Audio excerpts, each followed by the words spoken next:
Chers amis, bonjour. Nous sommes le vendredi 8 novembre 2024. Il est 11h30. Quelques news de l'Arménie, de l'Artsakh et de la diaspora arménienne. Pardon.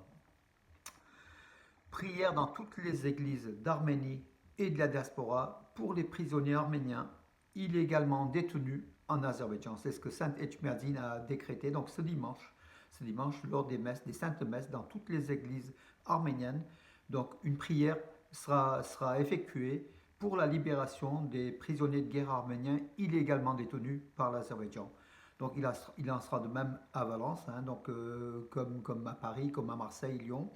Également à Romans, où une sainte messe sera dite, en fait, par le père Houssik Sarkisian à l'église Saint-Nicolas de Romans, ce dimanche 10 novembre à 10h30, à partir de 10h30.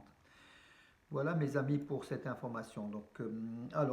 L'information surtout c'était la présence de Nicole Pachinian, le Premier ministre arménien hier à Budapest, au sommet européen. Donc c'était le titre, c'est le cinquième sommet de la communauté politique européenne à Budapest.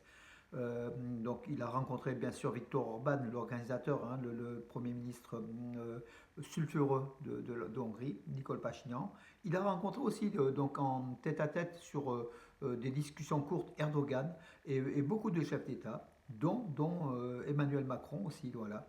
Le Premier ministre arménien qui a participé à la table ronde à huis clos avec des dirigeants de plusieurs pays, qui l'ont écouté, qui ont Pachinian a présenté son plan de paix, le carrefour de la paix, notamment de l'Arménie. Alors, parmi les chefs d'État qui étaient présents à cette table ronde, signalons la présence de Recep Tayyip Erdogan, voilà, et puis de nombreux autres pays qui étaient présents à Budapest.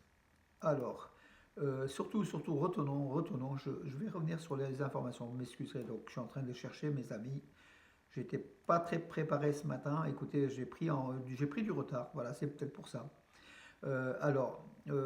Oui, lors de la rencontre avec Macron, donc il y a eu une réunion après donc ce cinquième sommet, une réunion entre la délégation arménienne, donc avec Pachinian, Arat Mirzoyan, le chef de la diplomatie, et Emmanuel Macron, le président français, donc accompagné aussi d'une délégation. Nicole Pachinian a souligné l'engagement de l'Arménie en faveur de l'agenda de paix. De son côté, donc Emmanuel Macron n'a pas oublié l'Arménie dans son discours au cinquième sommet de la communauté politique européenne. Il n'a pas oublié l'Arménie, que la paix devait se faire entre l'Arménie et l'Azerbaïdjan. Il a répété plusieurs fois.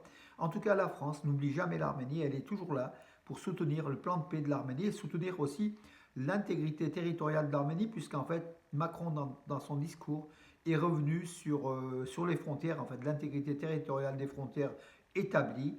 Il était important de garder cette intégrité territoriale. Il a rappelé, donc voilà, à l'heure où la Russie grignote sur l'Ukraine, à l'heure où l'Azerbaïdjan grignote sur l'Arménie. Donc c'était un bon rappel. Voilà donc ce qui en est ressorti, mes amis, de cette rencontre du Budapest, qui était quand même pour l'Arménie, qui était très importante. Il est proposé d'approuver la version courte et unifiée de l'hymne national de l'Arménie. Le Parlement arménien désire présenter une version courte de l'hymne national arménien aux compétitions internationales, là où en fait effectivement la totalité de Mer Hayrenik, l'hymne national arménien, se trouve être trop long, trop long. Voilà, donc une version courte mais qui ne déforme nullement. Donc voilà, sur le site du Parlement arménien, voilà, de l'Assemblée nationale d'Arménie, il y a cette version, la proposition de la version courte de l'hymne national arménien. Justement, vous savez, à l'heure des levées des drapeaux, aux Jeux Olympiques, aux compétitions internationales ou à d'autres rencontres internationales, la version longue de Mera Edenik est un peu trop longue par rapport à la minuterie, en fait, autant laissé par ces cérémonies officielles. Donc voilà, l'Arménie veut régenter, comment dirais-je, normaliser cette version courte. Et je pense que c'est une bonne chose pour la République d'Arménie qui gère elle-même, qui gère ce qu'il faut justement en milieu international. La COP 17 en Arménie en 2026. Donc c'est pas le changement climatique, hein, c'est sur la biodiversité. Donc la COP 17 a été retenue. Donc l'Arménie a été élue, voilà, pour recevoir la COP 17 en 2026 en Arménie. La France, le ministère français des Affaires étrangères salue cette décision de faire de l'Arménie le lieu de la COP 17 en 2026. Le chancelier allemand Olaf Scholz ne participera pas à la COP 29 à Bakou, donc du 11 novembre au 22 novembre. Après Macron, Poutine, Biden, Ursula von der Leyen, voilà, donc encore un grand chef d'État, Olaf Scholz, le chancelier allemand, qui n'ira pas à Bakou. C'est une bonne chose, mais là, c'est par rapport à son calendrier. Hein. Donc, il se justifie toujours hein, pour ne pas aller, pour ne pas cautionner le régime dictatorial d'Aliyev. Une délégation de hauts responsables de l'OTAN était en Arménie, donc hier, voilà, donc encore une fois, ça montre la proximité entre l'Arménie et le rapprochement vers l'OTAN, vers l'Occident, vers l'Europe. Voilà.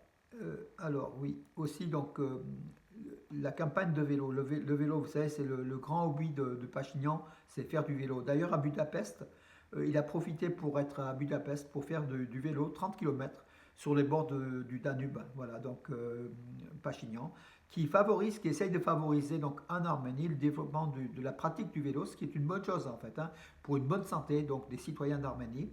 Voilà, il offre donc dans les écoles donc de nouveaux vélos et casques pour les écoles de la région d'Ararat en Arménie ont été offerts par le gouvernement arménien via le ministère de l'Éducation. Hein, donc voilà, des centaines et des centaines de 394 vélos, voilà, pour le développement du cyclisme en Arménie, du cyclisme pas de compétition, hein, de masse hein, de la population. Et c'est une bonne chose que l'Arménie laisse un peu les cigarettes au profit du sport, voilà, parce que c'est un pays qui fume beaucoup et qui ne fait pas assez de sport au niveau de sa masse, même si on a des grands sportifs hein, qui émergent en haute compétition. Donc parlons du sport. Hier, donc c'était le petit poussé contre le plus grand Chelsea, donc le club anglais de Chelsea à Londres, hein, au stade de Londres.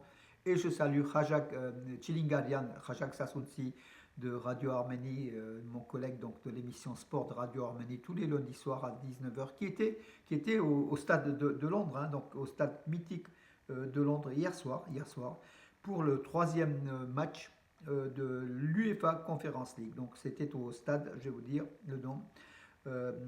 Alors affronter, oui, Conference League, c'était pourtant un stade très connu, hein, donc à Londres, écoutez, Anfield Bridge, voilà, donc en tout cas, bon, le club arménien, Noah Yerevan, vice-champion d'Arménie, n'avait rien à espérer face à Chelsea qui était deux niveaux au-dessus, voilà, résultat final 8-0, mais l'important est de participer.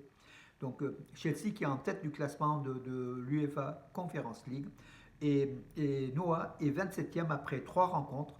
Donc les 24 premiers se qualifient pour le tour suivant. Donc c'est plutôt une bonne place pour Noah Yerevan. Hein. Donc voilà, donc à voir les prochains matchs. Je pense qu'il y en a un ou deux encore, voilà, et puis on verra. Que dire d'autre, mes amis écoutez, j'ai terminé. Donc l'actualité donc d'hier.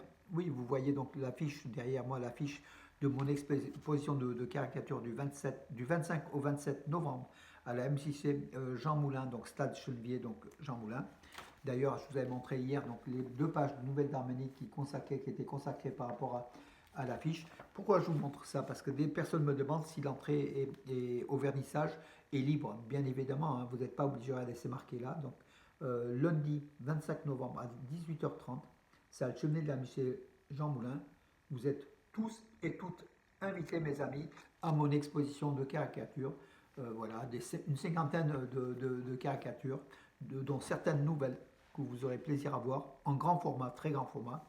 Et puis il y aura un petit pot, donc comment dirais-je, comme la traditionnelle inauguration. Hein, voilà, mes amis. Sur ce, je vous donne rendez-vous à demain et bonne journée.